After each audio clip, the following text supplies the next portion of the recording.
Hello there. Thanks for tuning in to Under the Dome. My name is Bobby Lucier. Throughout the session, we've chatted with legislators working on various issues throughout this legislative session, and today we are speaking with a few advocates who are working in the Statehouse on particular bills, particular issues, to learn a little bit more about what they were working on and unpack a little bit of the legislative process from the advocacy side of things. Thanks for tuning in. We are joined today by, formerly from VPIRG, Marcy Gallagher, as well as from the Public Assets Institute, Julie Lowell and Annika Heilweil. Thank you all so much for joining us. Cool. So maybe if we could start with some just general introductions, and maybe we'll start with you, Julie. Just share what your role is at the Public Assets Institute and what you worked on this session. Yeah, great. Thank you for having me. So Public Assets Institute, we are a nonprofit that work on state fiscal policy issues to improve Vermonters' well-being and also to advance racial and economic equity. And so my role is a policy analyst with the organization to really understand what the data says to drive our work so that we are informing our policies to make the best policy recommendations for Vermonters, and we'll do a lot of that work in coalition as well. So I lead a coalition that works on tax credit issues because what the data has shown us is that creating a more progressive tax structure in Vermont is going to create a more affordable Vermont. We are seeing a huge disconnect right now between what people's earnings are and what their expenses are. And so part of our work is to really try to create state tax policies. In particular, I'm working on these anti-poverty tax credits in order for Vermonters to have more resources in their pockets so that they can make ends meet. So that's kind of one of my specific roles right now. Okay. Thanks, Julie. Annika, you want to introduce yourself? Yeah, hi, I'm Annika Heilweil. I also work for Public Assets Institute, and I am the campaign manager for the Fund Vermont's Future Coalition, which is a coalition that is focused on ensuring that the state is adequately assessing the needs of all Vermont residents and raising sufficient revenue to meet those needs. I'm also the campaign manager for Fair Share for Vermont, which is a campaign to increase taxes on the wealthiest Vermont residents in order to build a state that works for all of us. Okay, thanks, Annika. Marcy? Marcy Gallagher, formerly environmental advocate for the Vermont Public Interest Research Group, a role I held for the last 5 years, working primarily on issues of toxic chemicals and zero waste. VPIRG, I'll say, is Vermont's largest environmental and consumer protection advocacy organization, and we're a member-driven organization. So what made my role a little bit unique as an advocate is that I also was very on the ground in organizing for the campaigns, canvassing, phone banking, and working with our Vermont members to really push forward the campaigns I worked on. Great. Do you want to talk a little bit about the bills that you worked on this session? Yeah. I'll start with S25, and then if you want to talk about the bottle bill, we can. So I worked on a campaign to ban some of the worst toxic chemicals from personal care products and period products, and then to ban the class of PFAS chemicals, perfluoroalkyl substances, from a broad range of consumer products, which really built on a bill that we had worked on back in 2021, which banned PFAS from products like firefighting foam. That's been in the news recently. Yes. Firefighting foam, rugs and carpets, food packaging, etc. Can I ask you about that? Do you know what happened was that an illegal substance that went into the lake? No. So we had banned PFAS from firefighting foam, but we were not able to cover the National Guard or any military firefighting foam within that because it was federally preempted. And there was a coalition of environmentalists that at the time that we were working on that bill pushed back really hard against the fact that they would not be included in that ban. But the federal government itself is working through a PFAS ban of firefighting foam that would impact our National Guard base at a later date. But unfortunately, when this bill happened, that has not gone into effect. So it was legal, and it was unfortunate. That is a bummer. And also the bottle bill. Can you tell us just a little bit about the bottle bill? Yes. So the bottle bill is that 5-cent deposit on things like beer and soda. VPIRG and other organizations have been working for decades to modernize it.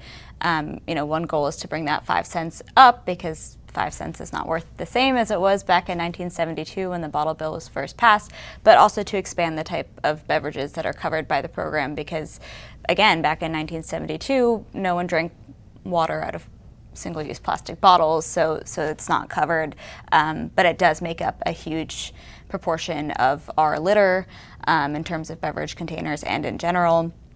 And because the bottle bill is a cleaner and source-separated form of recycling, the redemption centers will sort aluminum and plastic and glass all separately, so they stay clean and they can be much more effectively and profitably recycled compared with our single-stream recycling system, which mashes everything together. Right. Okay, and we'll talk about how those bills kind of shaped up throughout the session shortly. Annika, do you want to share which bills you were keeping track of this session? Yeah, so I started out the session looking at 2 different bills. The first was a bill to tax the growing wealth of individuals with over $10 million in assets.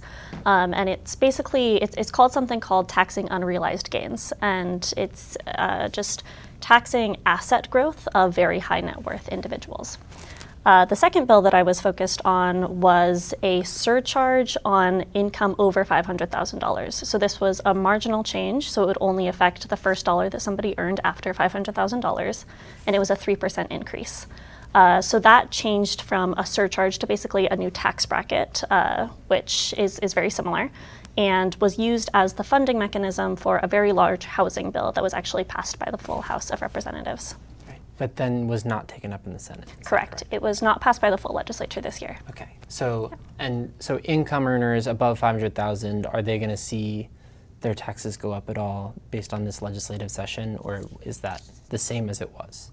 It will be the same as it was for personal income this year. Yeah. Okay. Gotcha. Yeah. And then the taxing unrealized gains bill, that didn't make it out of the House, or was that in the Senate?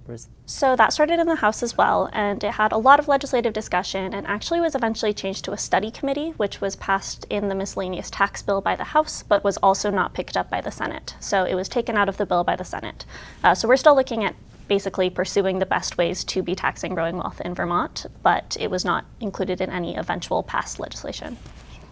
And Julie, which bills were you keeping track of this session? Yeah, so primarily I was keeping track of H701, which was introduced in House Ways and Means early in the session and would have increased our earned income tax credit. So that's a tax credit for workers who have low earnings, and it's a benefit that is highest if you have children. And right now we piggyback onto a federal earned income tax credit. So our state earned income tax credit is 36% of the federal, and this would have raised our match to 55% for workers with children and a little bit higher for workers without children. So it would have given people an extra tax credit of up to nearly $700 for a worker with 1 child, and closer to a little over $300 for workers without children. Unfortunately, it didn't make it through Ways and Means, and so our coalition has been really interested in a few different priorities with tax credits. The first is to increase the amount. The second is to increase the number of people who are eligible for them. And the third is around access, really making sure people are accessing the tax credits that they're eligible for. So we spent a lot of the session just being in the State House, educating lawmakers about the credits and how they could spread the word to their constituents so that people could apply for them. And H701, did it have a revenue source attached to it? It did not have a revenue source attached to it, yeah. Yeah. This is great. We've got bills that made it through various stages of the legislative process. We've got a good smattering of different examples to sort of pull from and understand how this whole process works. The first question maybe I have here is just around how a bill actually is born and written.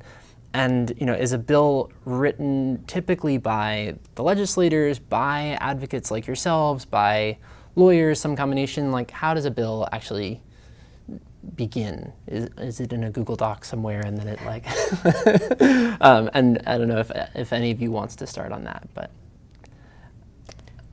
I'm happy to jump in. It definitely depends, and I will say the bills are actually written by legislative counsel. They don't when people say that they're writing the bills, all of that, legal language, the crafting of it, that's all legislative counsel. But those are lawyers that are like on the state's, those are state-funded yes, lawyers. Okay. yeah, they work for the legislature. Okay, and they don't work for a particular party or anything, they're just unbiased. Correct. Okay.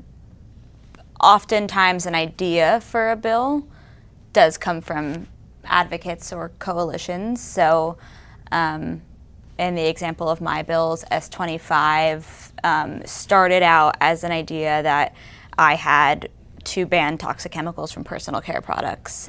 We worked really closely with the bill's sponsor, Senator Ginny Lyons, who has been a champion of toxics legislation many times before, so it's an easy relationship to say, hey, this session we're thinking about this bill and these ideas, and she gives it a thumbs up or a thumbs down, and then we work with her to kind of build it out, and what does she want and what do we want. Then what happened to my bill is that other people kind of started jumping in. Senator Brian Campion from Bennington, at that time there was a battle about whether artificial turf should be put into a school in Bennington, and artificial turf can be toxic, does often contain PFAS chemicals. Bennington has faced a lot of PFAS contamination, and so Senator Campion wanted to add banning PFAS from artificial turf into the bill. And so, that had nothing to do with us, but ultimately then we were fighting to ban PFAS from artificial turf as well. And then a few other categories ended up getting added into the bill, both by, because of things that were happening in other states that we said, maybe we should add that in, or that legislators had an idea to add something in or to change it in a different way. The bottle bill was built off of previous years' versions of the bottle bill, and legislators really shaped what that looked like, but we were the ones to kind of come to the table this past session and say, meaning VPIRG. VPIRG, Yeah. right.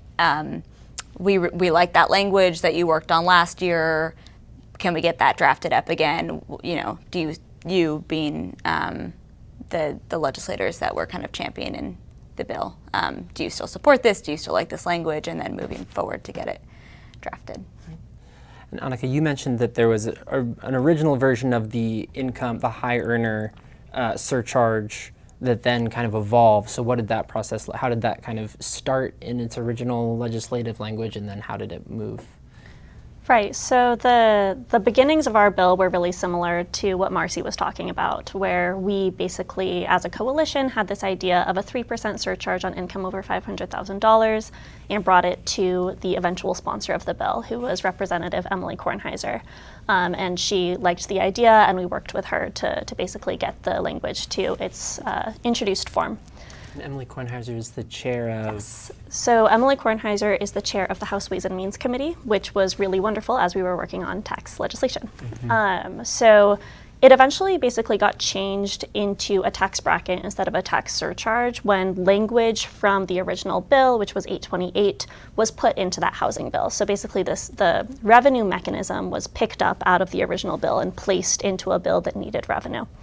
And it was changed to a bracket for really straightforward reasons. It was basically intended to be a permanent change, and the bracket system reflected that. It was also just with the bracket system, it would change periodically with inflators and things like that. So nothing super exciting, changing it from a surcharge to a bracket, but that was how the eventual language got crafted. And the earned income tax bill, was that something that you worked on the original language for, Julie? Yeah, our coalition developed a number of priorities, and we kind of crafted them all into one giant bill. And then as we started to talk with lawmakers and talk to them about who would be interested in which pieces, we began to strategize how to break those up. And so we were able to share some language with lawmakers, and we had a couple different champions in House Ways and Means, Representative Carl Demrow and Representative Scott Beck. And so we were able to kind of take the pieces that they were kind of most interested in and move it into, and share that language with the Leg Council, who ultimately created the the final language of the bill. And then we had other pieces and priorities that we were interested in. And so as we talked with lawmakers in other parts of the building, we were able to share our ideas with them that way. And so exactly as you said, it was a Google Doc that started it all. And it seemed to be a really helpful way for us as a coalition to work together and organize our thoughts and be prepared as people were interested in our policy priorities to move them along. Mm-hmm. And are you talking about two separate coalitions, or is this the same coalition? Two separate coalitions. Okay, two separate coalitions. Yeah, thanks for the clarification. Yes, and so can you talk about some of the other members of the coalition that you were working with? Yeah, so I work with a number of different partners who are really interested in broadly creating economic well-being for Vermonters. So we work really closely with Voices for Vermont's Children, Hunger Free Vermont, Vermont Legal Aid, and Migrant Justice. One of the key pieces that Vermont's done with these refundable tax credits over the past few years is we've expanded them to all Vermonters. And so Migrant Justice has played a key role in making us really think about how we do that seamlessly, both in policy but then in implementation, and how we make sure people are accessing the credits. So that is our small and mighty coalition that's working on getting more cash resources to folks. And then the Coalition for Fund Vermont's Future, is that the coalition that you're Yes. working on? Yeah, and who else is involved in that work? So Fund Vermont's Future is the ACLU of Vermont, Public Assets Institute, Vermont Conservation Voters, the Vermont Early Childhood Advocacy Alliance, the Vermont NEA, the Vermont Natural Resources Council, and Voices for Vermont's Children. That's impressive that you have all of those. I always get a little bit nervous when I'm reciting them, not gonna lie. But yeah, it's a really wonderful group. So that's basically this core group that's been working together for a while on basically this vision of a Vermont that adequately assesses needs and then addresses those needs. And for your issues, were there other members of your coalition in the Statehouse that were testifying or working on this stuff, or were you kind of the main representatives for your coalition for these bills? So we are really fortunate with Fund Vermont's Future and Fair Share for Vermont to have a really strong group of advocates in the building. So really consistently having quite a few folks supporting and lobbying. And I'm the only person who works full-time on this issue, so I'm generally the point person, but a lot of support from most of these organizations in the Statehouse, and lots of support from all of these organizations outside of the Statehouse as well. Marcy, did you have partners that you were working with, other folks in the Statehouse that were advocating for the issues you were working on? Yeah, definitely. I would say for toxics legislation, there's kind of an inner circle coalition and then a much broader coalition. So I worked really closely with Lauren Hurl from the Vermont Conservation Voters. We kind of did S25 hand in hand, and then also working with VNRC, the Vermont Natural Resources Council, and Conservation Law Foundation. But VPIRG also participates in a national toxics coalition called Safer States. And so that's PIRGs and clean water action groups and just nonprofits all over the country that are working on toxics and PFAS issues. And so that, when I mentioned earlier, adding something into S25 because it happened in another state, that's where that really comes in handy, is that, we meet every week and someone says, we just added this to the New York bill and it's going to pass, and then we can more efficiently add that into our legislation because we have those relationships. But those folks aren't in Vermont or in the building. For the bottle bill, similarly, we had a broader coalition of folks in other states and partners that, both like industry partners and private partners and redemption centers and folks from advocacy groups, but in Vermont we were kind of standing alone with advocacy on the bottle bill. In terms of advocates on the other side, maybe this is kind of like a touchy question, but how often did you come across this session folks who are being paid to be in the building that were kind of on the other side of the issues that you were working on, or who were advocating to either against the legislation that you were working on or to significantly change the work that you were doing? Let anyone who wants to jump in on that one. I feel like with tax credits, I'm really lucky in that people really appreciate that Vermonters are struggling to make ends meet right now, and they see these as a really good way to get resources to folks. So I could just go in and talk to people about the value of these credits, and then the challenge is, how do we get the money to fund these, which we can talk about more. But so I didn't have to deal with big opposition. Yeah, working against significant paid opposition in the Statehouse wasn't a huge part of my experience this year, which I was very fortunate for.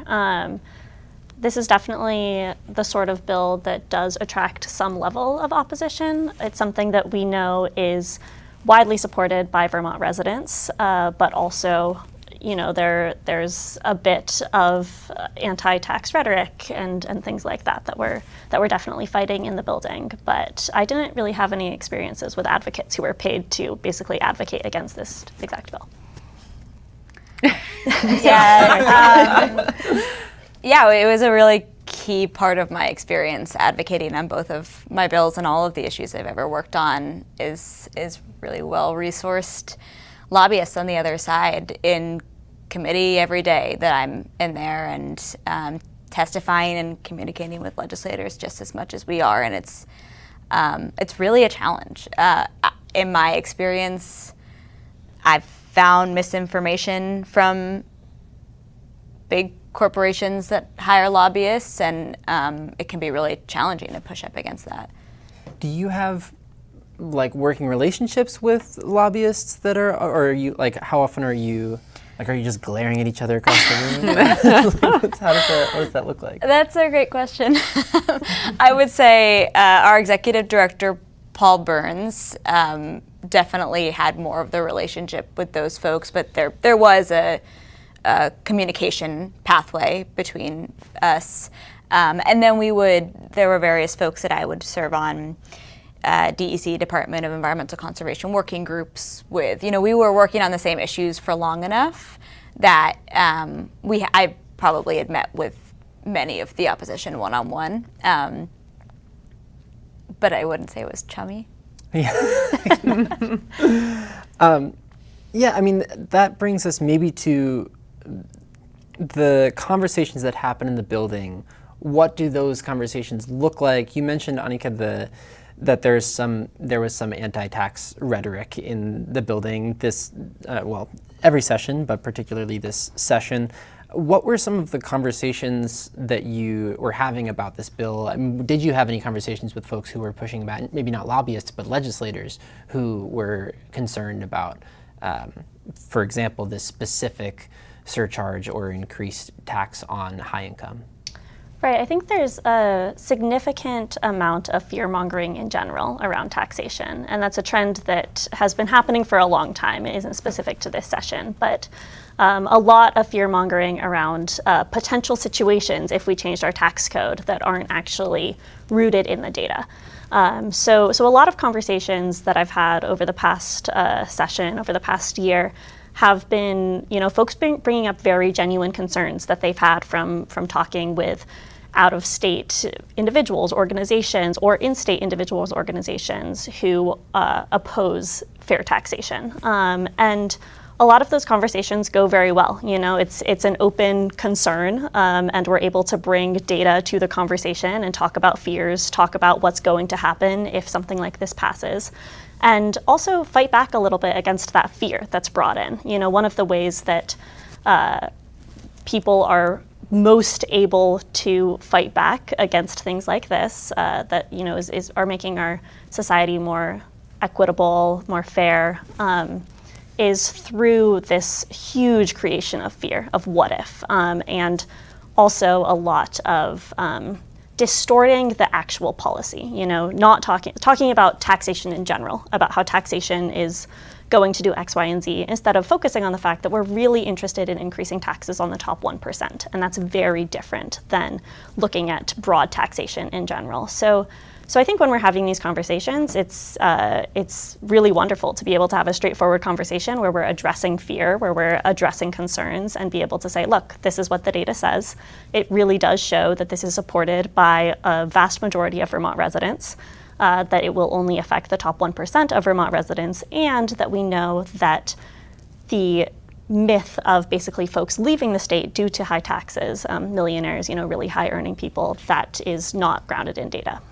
So I've found conversations really wonderful. Not every conversation goes well, but most do. And especially in the Vermont Statehouse, conversations have been very polite and, reasonable. So.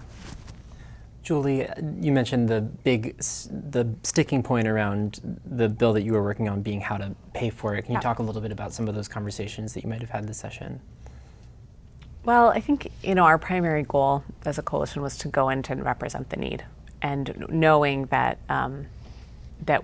and really showing in the data the gap between what people are earning and what they need to make their ends meet. And so that was really a lot of the conversation. But I think as an organization, Public Assets Institute has shown kind of again and again that our state has plenty of resources, and that the tax system is a really good way to make a more affordable Vermont. And so I think that's kind of the next evolution of the conversation is really coming back to how do we create a more progressive system where those who can pay more do pay more in Vermont. And so I think that's kind of the answer of how to fund it. But at this point, I was really super focused on what the need is and how to improve the specifics of our earned income tax credit and our child tax credit, both of which are great and have some real significant policy challenges. And that was really my focus in conversations with lawmakers, is how to fix the holes in the current policy. Mm-hmm. If we can maybe get back to the path of a bill. So a bill is written, or a first draft of a bill is written, and then it's assigned to a committee, right? And then, so could one of you talk about just sort of the process of what happens when a bill is, who assigns a bill to a committee, and then what sort of happens next, and in whose hands does the bill lie, and how does it sort of move forward from there? Sort of a big question, but. There's a technical name for the person that assigns the bills to committee, and I can't remember what it is. But I don't remember. But basically, it's the Speaker of the House or the Senate pro tem, and then all of the power is in the chair of the committee's hands about whether they ever want to take it up, when they want to take it up, whether they want to take it up and have it die, or they want to take it up and have it pass. Does the leadership of the House and Senate also decide who gets to serve as chair? Yes, in the Senate, there's a committee on committees, which includes the pro tem. It also includes the lieutenant governor and at least a third member, maybe a fourth. Third member. In the House, it is the Speaker along with House leadership. Am I missing anything? Yeah. Is that right? Okay. And so from there, then the chair of the committee where the bill is can decide to either never take it up or to. How does, for example, testimony get sort of scheduled and decided? Who gets to testify on a bill? How does that? Is that also in the hands of the chair? Yeah, so the chair basically gets to decide on the schedule of the week and who is testifying and basically just the order of everything. So, having a good relationship with the chair is very important. And also, if we were very fortunate that the chair of House Ways and Means is a supporter of progressive revenue and building a Vermont that works for everybody, and also having support within that committee that isn't just the chair is important. Having other legislators be asking the chair to take the bill off the wall and discuss the bill. But the ultimate decisions are coming down to the chair. I assume there are many bills that are introduced in the session that ultimately don't get taken up, either because there's not enough time or because there's not enough support. Is that often the case? Yeah, although I don't know the exact numbers. Yeah.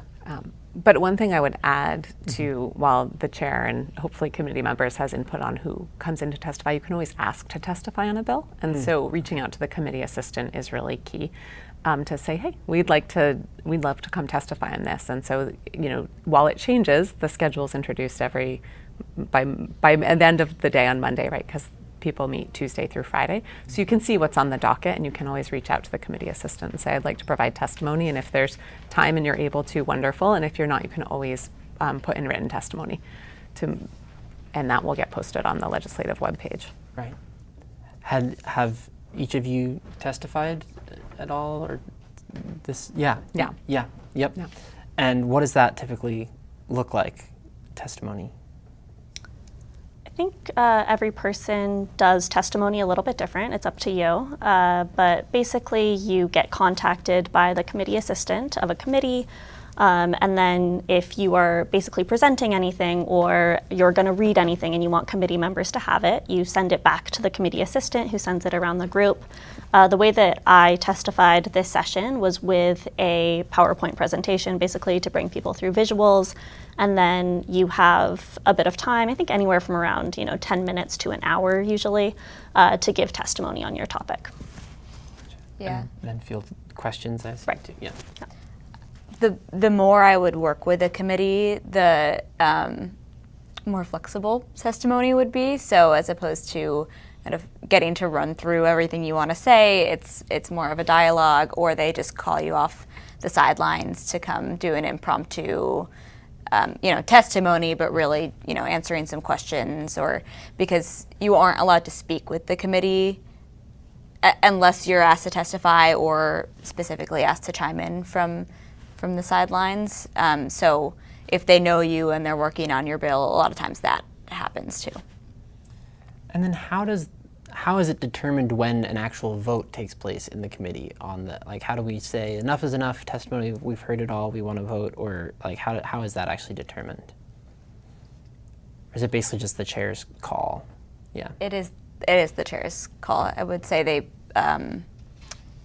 oftentimes, if there are members of the committee that don't like the bill, they want specific people to come in. So a lot of times it's, did they run through the testimony of everyone that everyone on the committee wanted to hear from, or the different perspectives, but ultimately it is up to the chair. So there's testimony. How much of your work as advocates was testifying in committee versus having conversations outside of committee with legislators to talk about the issues that you're working on? Or did you say that's not allowed? Not allowed within the committee hearings, Oh, but okay. definitely in Very the much halls. in the halls. Yeah. So can you talk about what that kind of looks like? Yeah. Yeah, I, for just me personally, spent a lot more time talking with folks outside of the committee and watching committee hearings compared to myself actually giving testimony. But also watching basically who else was testifying on the bills and trying to get, experts from different organizations who had really good perspectives on the bills to also be giving testimony. So it's kind of a mix of both, but in my own conversations with legislators, a majority is outside of officially giving testimony. And was it actually in the Statehouse, or were you mostly emailing people? Were you setting up meetings with key partners, advocates outside of the Statehouse? What does that look like? Yeah, a significant amount is inside the Statehouse. And a lot of it is, if a bill is being discussed and a legislator has a question during a committee or something like that, you can follow up with them outside of the committee and say, hey, I heard you had this question. Here is some data on it, or something like that, something to be helpful. But it's also a decently small Statehouse, so it's pretty easy to catch folks as we're all, walking to and from lunch or walking to committee rooms, things like that. Yeah, I think certainly January through May, it's easiest to find lawmakers in the Statehouse, and some people, some advocates are there daily, and so you grab people as you can. Often, like in my non-lawmaker work, I would email a colleague and say, okay, how about next Tuesday at 2:00? With lawmakers, their schedules are changing so dramatically each day that what I found to be best is just reach out and say, how do you most like to be found? Do you want to say, let's talk at 12:00? Do you want me to find you at the lunch break? And so I've kind of put that out there to them because each of them have different preferences, but also just very erratic schedules. And I think that changes committee to committee. So I found email is a great way to reach out. And if you're struggling with that, to build relationships, not just with lawmakers, but with other advocates, so you can check in about, here's somebody I'd like to talk to and I'm having a hard time tracking them down. Can you give me some advice? Did you find, as you were having those conversations for each of your respective issues, was there a data point or a perspective or a piece of sort of testimony or a point that you felt was really effective in either convincing or energizing lawmakers to support the issues that you were working on? Or a strategy, I guess. I think it's really different between the two bills that I worked on because fortunately lawmakers were really behind acting on PFAS, I think because of the contamination issues we've had in Vermont. So it was not so much, can we get people behind this bill, but really kind of workshopping this specific language and how much can we add into the bill and how strong can this be in the committee. The bottle bill, on the other hand, was a lot more of getting people behind the idea itself. And I think there's just so many misconceptions about recycling and waste, and the bottle bill in particular. So I think what helped the most, yes, was kind of getting down to why do we actually want this to happen? What are the environmental benefits? But also, unfortunately, kind of contradicting some of the, what I would call misinformation from the other side, and explaining why that's not necessarily the case, and why a lot of those arguments were profit motive as opposed to environmentally focused. Yeah. Do you mind sharing a couple of the things that you, for example, heard from that legislators were hearing that you felt was misinformation? Yeah, one of the biggest discussion points at the heart of the bottle bill is single stream versus bottle bill, and Casella Waste is one of the main opponents of modernizing the bill, and they say that their recycling is just as effective as bottle bill recycling, so why do we need a duplicative system? And we tried to provide data that showed that nationally that's not the case, without actually having Casella's recycling data, because they don't have to give it to us, and then they can just come in and say, well, Vermont's different, Vermont's special, that national data doesn't apply to us. And we're just using as much information as we can to show that they're wrong, without actually being able to give the data on them specifically. For example, I would collect data about Casella's, what they talked about in their board meetings, and how much that they prioritize increasing the amount of waste going to landfills, because that's where most of their profit comes from. But when they sit in front of a committee, they'll say, recycling and the environment is our top priority, but the facts show that sending more waste into the landfill is their top priority. Why would that be more profitable for Casella?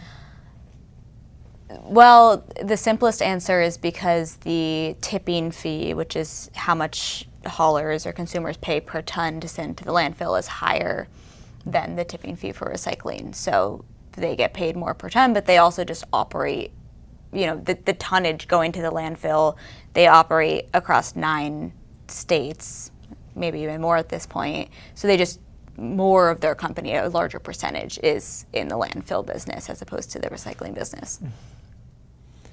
Annika and Julie, do you want to share a strategy or piece of data or a particular way of communicating with legislators that felt really effective in energizing folks for your issues?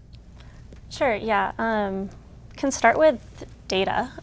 So we return a lot to what makes a fair tax system. And a fair tax system is one where folks who are more able to pay are paying more in taxes, right? And that's both more in a dollar amount and more as in a larger portion of their income should be going to taxes, right?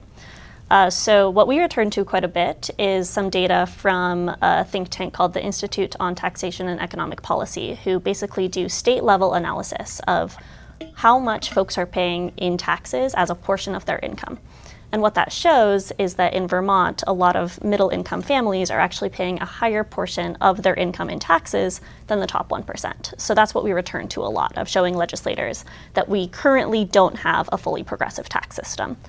When we're talking about a kind of pivot point in opinion about this, something that came up in the middle of the session was that a group of very wealthy Vermont residents and high-income residents actually sent a letter to the Vermont legislature supporting increasing their taxation, which was really powerful, and talked a lot about how taxation is a form of community, and it shows basically how we take care of our neighbors, take care of other Vermonters, that they want to be paying more in taxes in order to build a Vermont that works for everybody who lives here.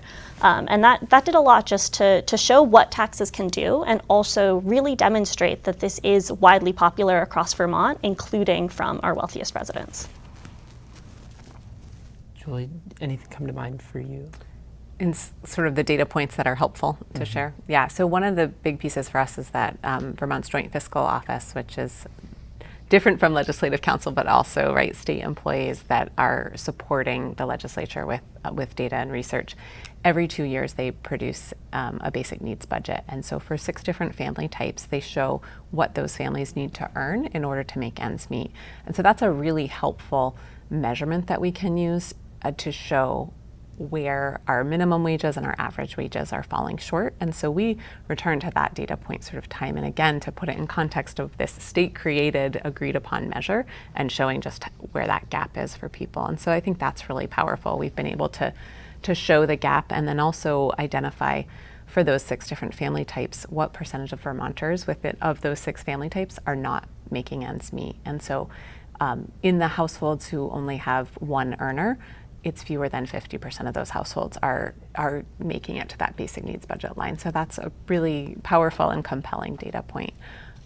And the other piece that we shared a lot with lawmakers was around access and really providing them with the resources so they understood exactly how because these tax credits already exist, we're trying to improve upon them. So really trying to share with them resources to understand how they exist, to understand what community services like the community action programs are already in place to help people file for them for free. And so we used a lot of that, shared a lot of that data with them to share with their constituents so they could be getting these tax credits that already, although imperfect, already exist. On the money side of things, it seemed this session like the House was more excited about some of the bigger progressive tax mechanisms that were put forward, and then the Senate had less enthusiasm for them. Would you say that was the case in your conversations with lawmakers? That feels generally accurate for this session. Also kind of just shown in the fact that this new tax bracket passed the House and not the Senate this year. But also, I think it's important to note that this was the first year of advocating for this new tax bracket, and we had really exciting movement of the bill. It passed through the House, and we are excited for the Senate to follow in future legislative sessions. The Senate also didn't take this up for a vote, so there wasn't a vote against the bill. It just didn't basically have enough movement to get all the way through. On these big revenue bills, do you see there being sort of particular voices? I mean, you mentioned that it's a lot of sort of hypothesizing of what if taxes go up, will people leave the state? Is that kind of the biggest narrative that you're hearing around progressive taxes being ineffective? That's probably the largest piece of misinformation that we consistently hear, is around tax flight. Yeah. And do you have data that counteracts that point? Yes, so all data basically shows that millionaire tax flight is ultimately a myth. There's really significant data that shows that very wealthy individuals are actually far less likely to move than low and middle income individuals, and that people are very unlikely to move due to taxation. So this year in the legislature, there was actually a national expert on the myth of millionaire tax flight, who is named Dr. Cristobal Young, who came and presented testimony to House Ways and Means and spoke about tax flight, about the implications of it, kind of what the data is showing, and the data does show that it's not anywhere near being a significant issue. And I think that a big part of that is that one of the biggest perks of being incredibly wealthy is that you can choose where to live. And by increasing revenue in order to basically build up our state systems, we can actually be building a Vermont that is attracting wealthy people in. Another piece of this is that a lot of wealthy individuals tend to not be highly mobile. So high incomes are actually really tied to place in a way that isn't really emphasized enough. So tax flight among the ultra wealthy is actually incredibly rare and not a huge issue. What do you hear from lawmakers when you share that, from skeptical lawmakers when you share that information? Like, is that something that you've gotten into the weeds with lawmakers about? Yeah, I think the testimony from Dr. Young was very powerful. It's something that there has been a lot of fear mongering about, and being able to actually present the data and say, this is only conjecture about the future that isn't grounded in any sort of data, was really powerful. We've also seen a lot of data from other states that have started to adopt higher tax rates, basically on very high incomes. And we've seen that there hasn't been a huge amount of outmigration from wealthy households. So being able to step back and look at the data, I think, has been very useful and very positive for our conversations. Has there, as far as maybe it'd be helpful to just talk a little bit about the money committees and how they work. Could you just provide kind of an overview of so it's Ways and Means and Appropriations in the House, and then Finance and Appropriations in the Senate. Can you talk a little bit about what those committees do? Yeah, that's exactly it. So each chamber has an appropriations committee, and they're basically deciding on where the state's money goes. So they're deciding on the state's budget, any bills that have budgetary implications. And then in the House, there's the House Ways and Means Committee, and then in the Senate, there's the Senate Finance Committee. And each of those committees is dealing with taxation. So things come up every year. Every year there's a miscellaneous tax bill, which can be anything from small tweaks to slightly larger tweaks. Usually just tweaks. And then there are a few other tax bills that'll go through those committees.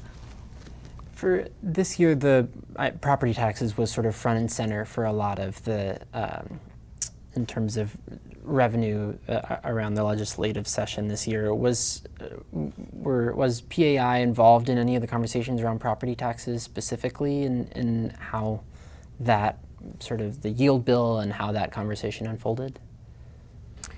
Yeah, so we have a team that works on ed finance specifically, Okay. which Oh, is wow. not either of us. It's two other folks. But I think that was a very fast and rapidly moving conversation in the midst of a lot of different policy changes over the past few years.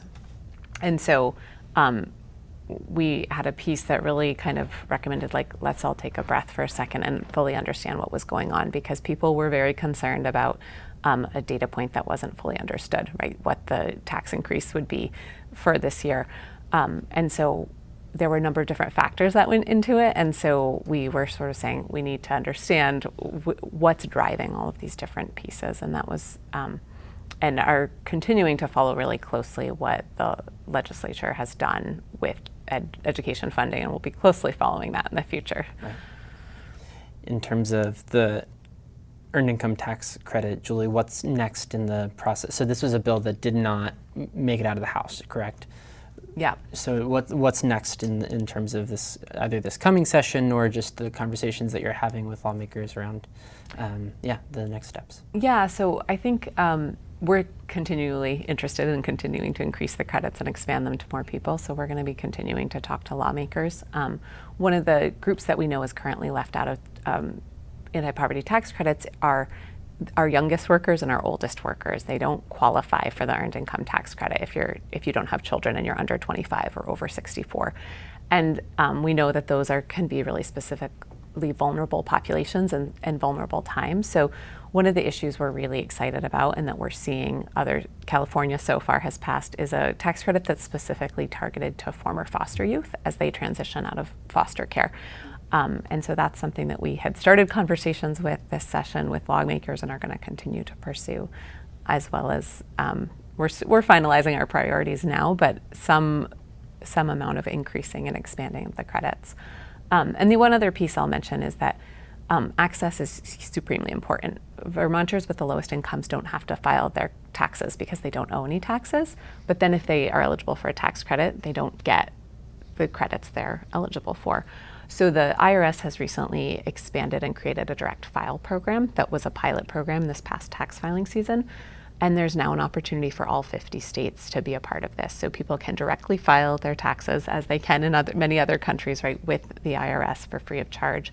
And if our states participate, if Vermont participates, that would loop right into state filing as well. So that's another really big piece of our advocacy right now, trying to understand what that would take for the Department of Taxes to implement that, and how we can make that happen as a state so that more people can file their taxes more easily. So maybe as we return to sort of the path of a bill, if a bill is able to get either voted out of committee or is up against a vote in committee or in the full chamber, to what extent does your job then become checking in with each legislator to say, where are you on this? And like, what does that actually look like? I mean, in the House, that sounds extremely overwhelming. But in either chamber, just what does it look like to actually know that there's a vote coming up on your bill?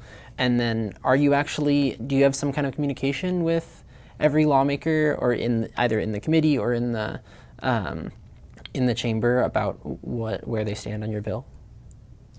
So fortunately in the House, the Democratic caucus, which is comprised of the majority, supermajority of members in the House, they're pretty homogenous. You know, not to say that people don't vote outside the party, they definitely do, but they work in tandem pretty well, and so you can work with House leadership more specifically and get information from them about who in the Democratic caucus might be kind of shaky. So that really narrows it down for, you know, who to focus on and who to talk to. In the Senate, that's not as much the case, and typically, it has been having conversations with every single senator to know where they stand. Right. That feels remarkably accurate to our experience as well. Yeah, there's definitely a lot of basically framework in the House to be doing the vote counting, basically seeing where bills are. And a lot of our work also is basically preparing the entire session for that moment. You know, starting to talk to legislators early, talking to as many legislators as possible, and just feeling out where folks are on issues. So. Right. Yeah. No, nothing to add. Yeah, okay. We're approaching the end of our hour here. I want to make space to ask each of you if there's any advice that I think the intention of this program, and we'll have another roundtable next week that also features a couple of advocates that were working on different issues, but I think the intent of this program is to demystify the process and also to sort of give people a little bit of a roadmap as to how to advocate for something that they care about in the legislature and what it looks like to actually build up a bill and walk it through the session in the way that you all did this year.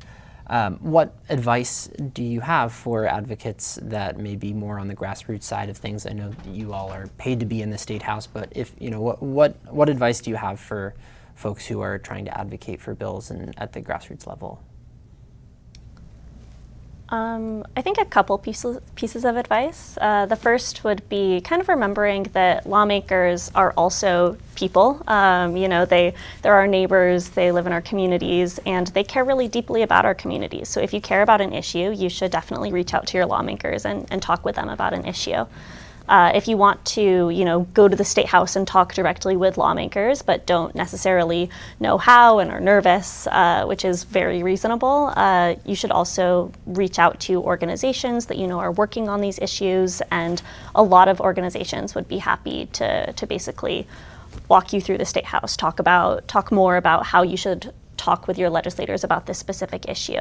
So there are some supports for folks to get involved with politics at the state level, even if it can sometimes feel like they're a little bit invisible. But I would say reach out to lawmakers, reach out to organizations. Julie? Thinking the one thing is to keep the larger budgeting conversation in context. And I think it can be, right now we're in a space in the Statehouse, the House sort of excluded this year as they were willing to pass a really new expansive tax, is that we're kind of in this space right now in Vermont where we've been in this manage to the money approach, where the governor sets a budget, it heads to the House, it heads to the Senate, and it's sort of like, this is how much money we have to meet the needs of Vermonters. And if we only get this far, that's as far as we're going to get. But it hasn't always been that way. And so 20 years ago, we were in a really different space where we would change our tax rates every year based on what the needs of the state were. And I think it's really important to keep this in context of doing all the things you need to do to advance your issue in the session, but also having those conversations with lawmakers and other advocates and building those relationships to say, hey, how do we begin to create a different system where we recognize that all of our issues are really important, and so that we don't kind of push this like scarcity mindset that unfortunately so many of us come up against when we're coming to the Statehouse with really good, important ideas to make all of Vermont thrive. Thanks, Julie. Marcy? I think less advice and more anecdote is that there's been several times that I've worked with a group of more grassroots activists or amateur coalitions that want to get something done, and I'm like, I talked to that chair and they said they have no time, and there's no way you're going to be able to get it through in the timeline that you want to. You got to be thinking long term, and then they do it, like they get it through, and I think it's actually can really work in your favor to not be a paid advocate, because I think legislators, even ones that really care about your issues, treat things a certain way when they are being pushed by funded advocacy organizations. But if you're someone's constituent and you're passionate and you put something in front of them, they might just slip it into another bill that they already want to move and just get it through. And I wouldn't have thought that would happen without seeing it, but I think it's been like 2 or 3 times that I've seen that happen. So Wow. Well, that's pretty cool. Yeah. Good to know. Okay, cool. Well, Julie, Annika, and Marcy, thank you all so much for joining us on Under the Dome. Yeah. And thank you for tuning in as well. We'll have one more roundtable of advocates next week. I think it's Tuesday afternoon here, and then we'll also speak with the leadership in the legislature at some point this summer. We're trying to get them to respond to our emails, which I'm sure you all know something about. Thanks so much for tuning in to Under the Dome. So long.